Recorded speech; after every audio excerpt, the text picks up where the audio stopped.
Welcome to the Deep Dive, where we cut through the noise and get straight to the insights. Today, we're diving into something literally unfolding before our eyes. A new era of smartphones. I mean, the buzz around Samsung's latest Galaxy Z Fold 7 launch, it's been absolutely electric. It really has. Some are calling it the sign, that the era of the folding smartphone has truly arrived. We even saw sources quoting one tech enthusiast, an Apple girl apparently, saying this phone was literally making me so excited to learn new things and go into a whole new world. That's quite the statement. It really is, and it captures the shift, doesn't it? So for this deep dive, we've gathered a range of sources, mainly looking at a detailed YouTube transcript from CNBC, actually. We want to really unpack why giants like Samsung and Google, too, are doubling down on these folding phones. And, of course, the big one, why Apple seems poised to finally jump into the race. Exactly. Our mission today is to, trace the whole journey of these devices from those ambitious, maybe slightly shaky beginnings, right, to where they stand now. And crucially, what their future might hold for you, the person actually using the phone. So, the big question we're tackling. Are foldables truly the future? Or are they, still kind of a niche luxury thing? Let's unpack this. Okay, first up, this resurgence we're seeing. Samsung's latest Fold 7 and Flip 7 reportedly smashed pre-order records. And Samsung's making this pretty bold claim now that consumers are gravitating towards that foldable form factor. They're saying these are basically mainstream devices now that people are picking over traditional bar phones. When you hear that, what's the real insight there? Because honestly, they still feel a bit niche to many of us. That's a really key point. It definitely speaks to Samsung's long game here. While, yeah, the overall market share is still pretty small, the insight is that Samsung is strategically trying to wear down that consumer resistance, bit by bit. They're not just selling a phone, they're selling the idea. Yeah. They're pushing the durability angle hard, showing practical uses, proving these aren't just novelties anymore. So those pre-order numbers, even if the base is smaller, they do suggest, growing acceptance and definitely curiosity. Right. And it's easy to forget this isn't brand new tech, is it? The idea of modern folding phones has been around a little while. Precisely. The very first next-generation one, the Royal Flex Pi, that actually came out back in 2018. Oh, wow. I'd forgotten about that one. Yeah.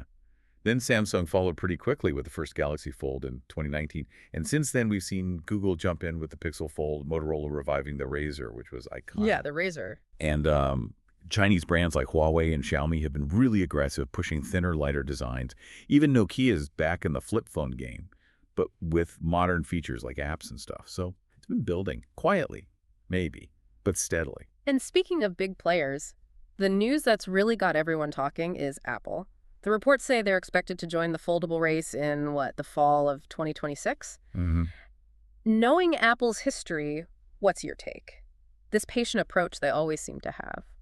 Will their entry, finally make foldables mainstream in a way others haven't managed? That is the million-dollar question, isn't it? Apple's strategy, it's never been about trying to be the first to market. We know that. Their whole approach is more about being watchful, seeing a technology mature. They want to make sure there are no big roadblocks to people actually adopting it. And then they come in and differentiate on user experience. That's their whole thing. Great user experience. So the insight here, I think, isn't just about avoiding the early technical glitches. It's actually a calculated move. They let the market figure out what people really want from a foldable. What are the best use cases? Which form factor works? Then they can swoop in with something super refined, something that feels, essential right away, not experimental. Okay, that makes sense. And if those reports are right, we might see a book-style iPhone, a 7.8 increase inner display, maybe a reinforced hinge, all aimed, according to analyst Ming-Chi Kuo anyway, at improving durability and usability. That focus, right from the start, that could be a game changer. That leads perfectly into the whole evolution, doesn't it? Yes. From what maybe felt like a gimmick to a grown-up gadget. Because let's be honest, for a lot of people, there's very little reason to replace their current phone right now. They just work. So the next upgrade needs to be really different to grab your attention. And that's where foldables offer this kind of compelling proposition for end users. It makes me think. I remember my first flip phone back in the day. Showing it off, that satisfying snap. Is there a bit of that nostalgia, that tactile joy in foldables too? Or is it purely function now? That's a fun thought. Yeah. And yeah, there's definitely an element of that wow factor, that tactile thing of unfolding it. It does remind people of those old flip phones. But I'd say the current pitch for foldables is much more about utility. I mean, think about the big shifts we've seen, right? Early 2000s, flip phones were king. Totally. And then BlackBerry had its moment. But 2007, that was the earthquake. The iPhone redefined the smartphone, just got rid of all these buttons and just make a giant screen. Changed everything. It really did. And it honestly took competitors like Android and others several years to truly catch up with that experience. And foldables had their own version of those early struggles, those teething problems. Mm-hmm. When Samsung launched that first Galaxy Fold in 2019, oh boy, durability was a huge question mark. Mm-hmm. Big time. I remember reviewers worrying the screen wasn't tough enough. And that hinge allowing debris and dust to go under the screen. Yeah, that was bad. The perception back then was that these things would last you probably only 1 or 2 years. That's a tough sell. Exactly. Those early hurdles were significant, created a lot of skepticism, and rightly so. But the good news is those barriers, they seem to be largely overcome now. Today's devices have really overcome all of those barriers. Like the new Fold 7. Yeah, the Galaxy Z Fold 7 is apparently 8.9 millimeters slim. That's getting really close to a standard flagship phone thickness. And battery life, too. Supposedly on par with any of our flagships now. That was another big early complaint. So the perception is shifting. People now expect them to last 3 or 4 years, like a regular phone. It feels like Samsung, with these 7s, has finally reduced the compromise on thickness, durability, and even the cameras, which used to be a step down. Okay, so the tech hurdles seem mostly cleared, or at least significantly lowered. So the natural next question for you, our listener, is what's the actual market adoption like right now? Are people buying in? In the US, our sources say there are roughly, 8 to 10 current models available from Samsung, Motorola, Google, OnePlus. That's a decent choice, actually. It is. Availability is getting better. But, and this is the big but, foldables still make up less than 2% of global smartphone shipments in 2024. Less than 2%. Wow. Yeah. Annual sales are around 19 to 20 million units, which sounds like a lot, but not in a market that ships over 1 billion smartphones a year. Okay, yeah. Perspective helps there. So it's still very much a pretty niche part of the smartphone market. Mm-hmm. The insight here isn't just the numbers, though. It's about the psychological leap consumers need to make to embrace such a different form factor. And let's face it, the elephant in the room is often the price tag, right? Absolutely. Many models are still costing between $1,500 and $2,000. That puts them right at the high end of the smartphone market. Do you think people are really willing to pay that premium? Or are there specific users, specific needs that justify that cost? That's the critical question for mainstream adoption. For foldables to really take off, those prices have to come down over time. Ideally, maybe getting into like a 10 to 20% range premium compared to a normal flagship phone. Not double the price. Right. But there are encouraging signs. Samsung's new Flip 7, for instance, launched under $1,000. It was $899. Okay, that's a big step. It is. It shows prices are starting to come down, and that trend really needs to continue. It's also interesting, adoption is apparently higher in markets like China and South Korea. They're far more common than in the U.S. Huh. Wonder why that is.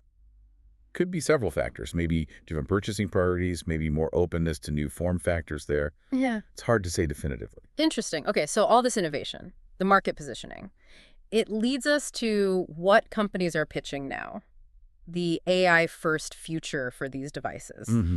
The core appeal is still that hybrid idea, right? Having one hybrid device instead of carrying 2 around. Exactly. A device that's a phone when you need it to be, but then you can, unpack it to watch a movie or unfold it to do more work. Sounds pretty cool. It does sound cool. And the insight linking foldables to being AI first is really about how that bigger, flexible screen enables new ways to interact with AI. It's not just more screen space for apps. It's a physical design that naturally supports like multimodal AI stuff. Yeah, like interacting with AI using voice, text, and visuals all at once, maybe across different parts of the unfolded screen. Imagine real-time translation appearing instantly next to the video you're watching.